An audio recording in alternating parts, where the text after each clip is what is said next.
Baik. Assalamualaikum warahmatullahi wabarakatuh. Abdi Nadia Satira bade nyaritakeun nutur kasarum.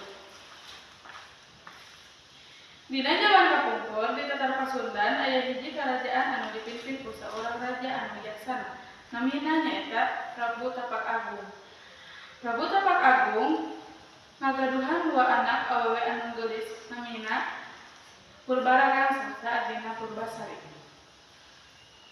Dina wangci ngadeukeutan akhir hayatna, Raja Prabu Tapak Agung nunjukeun Purbasari putri bungsuna pikeun ngagantosan jabatanna. Abdi atos sepuh teuing, waktuna abdi turun tahta, cek Raja Prabu. Namun di lain sisi Purbararang nu mangrupakeun kakangna Purbasari manehna teu satuju adina diangkat ngagantikeun bapana. Abdi putri anu kedah bapa pilih, kuduna abdi nu ngagantikeunna. Cek Purbararang. Naraskeun ka tunanganna nu namina Indrajaya, ku sabab sirik Purbararang teras ngagaduhan niat jore ka Purbasari. Manehna manggihan saurang nini sihir kanggo nyalakakeun Purbasari. Nini sihir eta nyieun Purbasari kulitna barowah jadi keadaan totol-totol hideung. Santos kitu Purbararang janten gaduh alasan kanggo ngusir adina. Jalma anu dikutuk sapertos maneh teu pantes jadi saurang ratu, ceuk Purbararang. Terusna manehna nitah saurang patih kanggo ngasihkeun Purbasari ka hiji leuweung satepi di leuweung. Patih eta marasa karunya ka Purbasari. Sarta anjeunna mangyieunkeun hiji pondok kanggo Purbasari. Anjeunna oge nasihat ka Purbasari, sing tabah tuan putri. Cocoba ieu tangtos pasti lekas anu maha kawasa sareng putri. Hatur nuhun baris Purbasari. Salila di leuweung Purbasari ngagaduhan saurang rerencangan nu mangrupakeun sasatoan anu balageur ka manehna. Di antara sasatoan aya hiji monyet anu buluna hideung nu misterius namina nyaeta Lutung Kasarung. Nanging monyet eta manawi paling perhatian ka Purbasari. Lutung Kasarung terus ngahibur Purbasari masihan kekembang anu endah serta buah-buahan dina unggal-unggal wengi. Di bulan purnama, Lutung Kasarung mapah ka tempat anu sepi. Teras anjeunna ngalakukeun samadi. Manehna minta hiji hal ka dewata ieu ngabuktikeun yen Lutung Kasarung teh sanes makhluk biasa.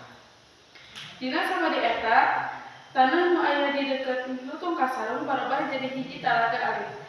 Caina heran kacida caina ngandung obar anu sangit pisan. Ending poena Lutung Kasarung manggihan Purbasari sarta nitah Purbasari ibah di talaga eta. Naon manfaatna pikeun abdi? Pikeun Purbasari nanging anjeun nurutkeun wae teu lami saenggeus manehna diweurkeun awakna kulitna barobah jadi bersih sarta geulis sapertos harita deui. Purbasari ruas dicampur ku hawa atoh sok sabot manehna ngaca di talaga eta kulitna dia bisa mulus deui.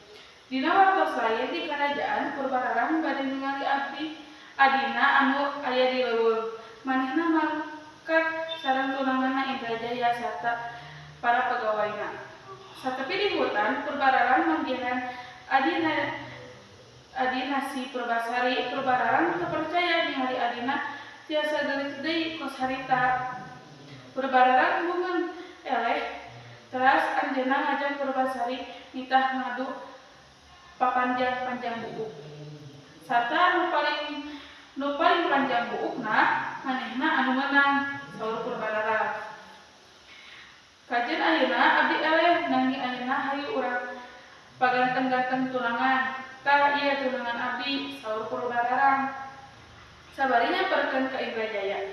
Purbasari mimitina gelisah lantaran kabingungan. Akhirna Purbasari narik pandangan Lutung Kasarung. Lutung Kasarung ojo-ojo kawas mang menangkeun Purbasari. Purbararang saur nyala kata ngabahak-bahak. Jadi melihat eta tunangan maneh.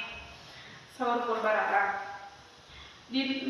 Dina wana eta oge tutung kasarung teras segala samadi sakedak sarta langsung baloba jadi lalaki anu ganteng kacida. Leuwih ganteng ti Indrajaya. Sadaya nu aya di dinya leuwas ningali kajadian eta. Purbararang akhirna ngaku kaelehanana sarta minta maaf pikeun kalepatan salila ieu ka Purbasari. Manehna minta dihampurakeun sagala kasalahanana ka Purbasari sarta minta supardos henteu dihukum Purbasari anu bager, langsung ngampurakeun sagala kasalahan kakana Purbararang. Saenggeus kajadian eta akhirna maranehna sadaya balik ka karajaan Purbasari. Akhirna jadi saurang ratu di rendengan ku saurang lalaki idamana. Lalaki eta teu lain anu salila ieu maturan